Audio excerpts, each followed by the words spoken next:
አንተ 100,000 ብር ጣልኩ ብለህ እንደዚህ ሀዘን ውስጥ ትገባለህ ባንዴ? ምን ሆነ ነው? አራጋጋው። ገንዘብ እኮ ወረቀት ነው። እኛ ስለምናካብደው ነው እንደዚህ ላይ ስለምንሰቅለው ነው እንጂ ወረቀት ነው ገንዘብ ማለት እኮ።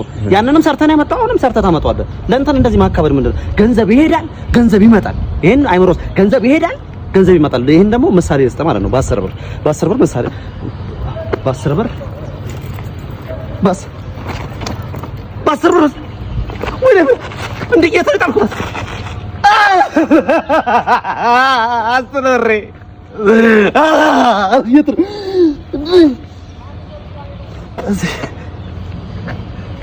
እዚህ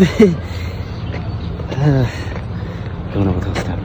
ከተናገርለሰው አራት አቃጥረው ዳጂ የምስራች እነግርሃለሁ ስለ ዳሽን ባንክ ጸዴ ኢቨንት አዘጋጅቷል። እዛ ወስደሃል። ኢቨንቱ ምንም በማስመልከት ነው። ዳሽን ባንክ ሱፐር አፕ ላይ የነዳጅ ክፍያ ፊቸር ተጨምሯል። አባት በተመረጡ የነዳጅ ማደያዎች ነዳጅ ስትገበይ እጅግ ቀለል ባለ ስቴፕ በሚላክልህ የነዳጅ ክፍያ ኮድ ወይንም በኪዋር ኮድ ክፍያን የምትፈጽምበት ፊቸር ነው። ፊውል ፔመንት ተቀላጠፈ ይላል እና የቅድሟን ነገር አደራ